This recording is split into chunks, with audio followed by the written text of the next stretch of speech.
안녕하십니까. 인생이모작 김용진 교수입니다. 드디어 문재인 대통령이 조국 교수 장관 임명을 강행했습니다. 대단한 지금 후폭풍이 예견되는데요. 여권은 조국 교수가 장관으로 적격하다라고 주장하고, 야권은 조국 교수를 장관으로 임명하면 정권 몰락하는 가장 큰 핵심이 될 것이라고 주장하고 있습니다. 앞으로 대한민국은 어떻게 될까요? 아마도 엄청난 몸살을 앓게 될 것입니다. 사회적 분열이 가중되고, 그래서 정부는 법 질서를 운운하면서 공권력이 더 강화될 것이고요. 자, 여러분, 우리는 지금 윽박지르고 무시하는, 그리고 자신의 주장만을 고집부리는 논쟁, 이 논쟁의 쓰나미를 만나고 있습니다. 논쟁은 대화가 아니죠. 그러나 많은 사람들은 논쟁을 대화라고 착각하고 있습니다. 건강한 사회에는 논쟁이 필요하다고 말씀드렸습니다만은, 그러나 이 건강한 사회가 되기 위해서는 논쟁의 단계를 벗어나야 합니다.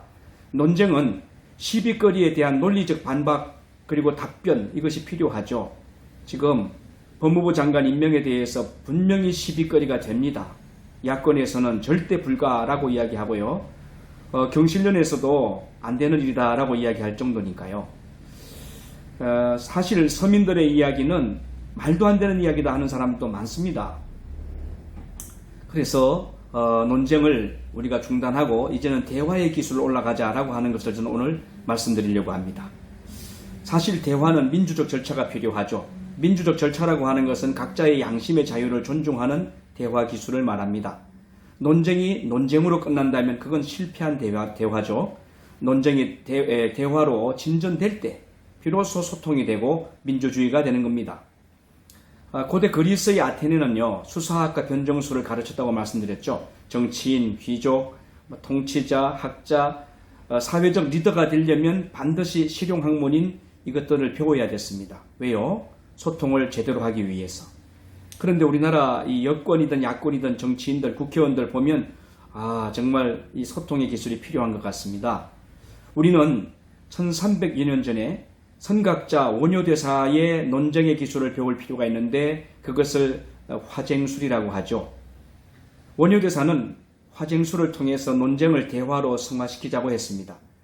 화쟁이라고 하는 것은 다툼을 조화롭게 만드는 것을 말합니다. 그러니까 코디네이터라는 이야기죠. 제가 행복 코디네이터 일을 하고 있는데요.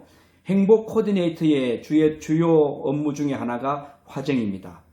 다른 생각, 다른 주장, 다른 입장들을 절충하거나 묶어서 하나로 만드는 것이 아니고요. 화쟁이라고 하는 것은 서로의 차이점을 어울리게 만들어주는 것입니다. 절충하는 것이 아니라는 거죠. 어울리게 하는 거예요. 조정해 주는 거죠. 즉 화쟁이라고 하는 것은 조화의 과정이고, 이것이 대화의 과정이라는 겁니다. 원효대사는 시각장애인들이 코끼리를 만지는 것을 비유로 들었습니다. 우리 인간의 실존적 상황이 그렇다는 거죠. 시각장애인이 코끼리 코를 만지고 말하면 어떻게 말할까요? 코끼리 엉덩이를 만진 시각장애인은 또 어떻게 말할까요?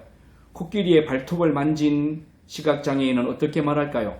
각자 다르게 주장할 것입니다. 그런데 이러한 결과에 대해서 원효대사는 모두 맞거나 모두 틀리다고 말했습니다. 왜냐하면 코끼리에 대한 설명이니까 맞는 것이고, 또 100% 정답이 아니기 때문에 틀린 것이라는 거죠. 그래서 모두의 주장이 맞거나 모두의 주장이 틀린다라고 하는 것이 정답이라는 겁니다. 원효대사의 이야기를 정리하면 내 주장만 하면 논쟁인데, 논쟁이라고 하는 것은 내 주장이 옳고 상대방의 주장이 틀렸다는 것을 입증해야 되는 것인데요. 이게 시비거리가 되는 거죠. 이게 시끄러운 결과만 만들 수 있다는 것입니다. 그래서 대화는 상대방이 옳다는 것을 발견하는 과정입니다.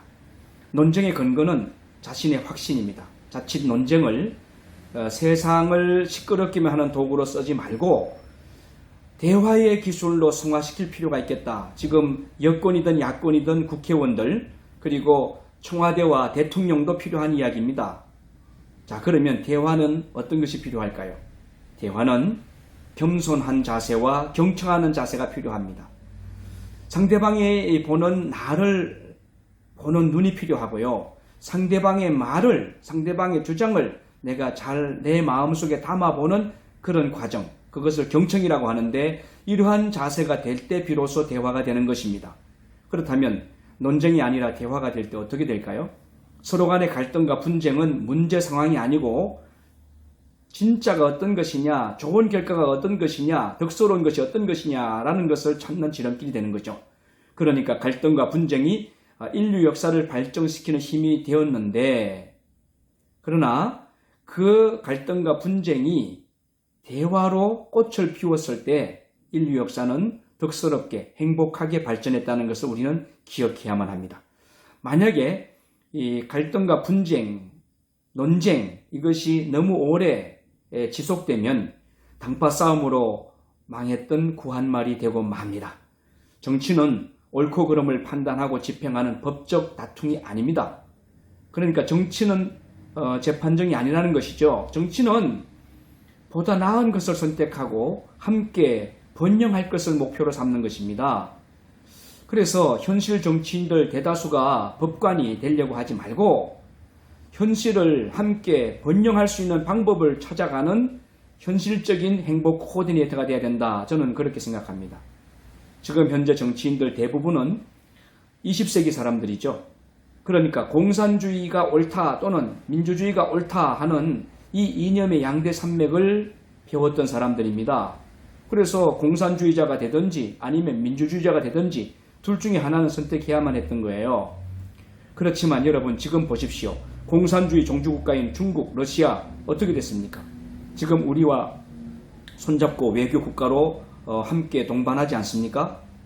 중국 갔다 왔다고 빨갱이 간첩이라고 잡아갑니까?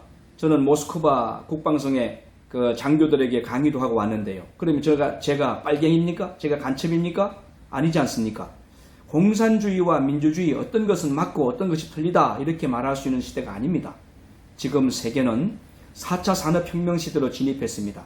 이제는 공산주의냐 민주주의냐 이게 중요한 것이 아니고 신문명 즉 과학주의가 대세인 시대입니다. 구한말 친일파, 친러파 이 양쪽 당파 싸움이 결국 망국의 길로 접어들게 했는데 여러분 지금은 그럴 때가 아닙니다. 태극기를 보십시오. 태극기를 가만히 보면 빨강과 파랑이 서로 손잡고 돌고 있지 않습니까? 언제까지 우리가 이 공산주의냐 민주주의냐 이것 때문에 붙들려서 꼭두각시 춤을 출 겁니까? 빨강도 있고 파랑도 있고 그것이 한 원안에 묶여서 둥글게 살아가라. 그게 태극문항 아닙니까? 태극문양을 만든 우리 조상들의 그 지혜는 서로 잘 보고 상대방의 약한 부분을 머리로 받쳐줘라 그런 거 아닙니까? 이게 태극기 속에 있는 음양의 조화입니다. 이게 바로 대화를 의미하는 것입니다. 음양을 서로 배척하는 것은 논쟁입니다.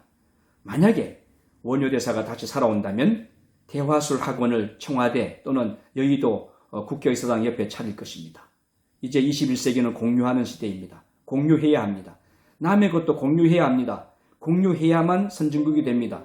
부디 우리가 소통하는 국민이 되고 소통하는 정치인이 되고 소통하는 청와대가 되기를 간절히 기대해 봅니다. 만약에 청와대나 여당이 야당의 소리를 경청하는 자세를 결핍한다면 그것은 결국 야당을 장외투쟁으로 내모는 그런 길이 될 것입니다. 그러면 야당은 자신들의 말을 들어주지 않는 여당 때문에 고집불통 정권을 탄핵하자고 여론몰이 나설 것이고요. 그러면 국가는 가만히 있지 않겠죠. 법 집행을 하겠다고 공권력을 투입할 것이고 또 80년대 데모 진압하는 그런 최루탄 사회가 될 것이고 결국 국민들의 삶은 고통과 혼란에 빠질 것입니다. 오늘 인생 이모작에서 인문학 내용의 핵심은 이겁니다. 이제 조국 장관이 임명됐습니다. 후폭풍이 큽니다. 그렇다면 대통령과 여권은 절대 몸을 낮추어야 삽니다. 야당의 소리, 비토 세력을 적극 포용하는 열린 마음을 가져야 합니다. 그들에게 귀를 기울여야 합니다. 그들과 만나야 됩니다. 그래서 그들을 다독거려야 합니다. 박근혜 정권이 갑작스럽게 몰락했던 것을 명심해야만 할 것입니다.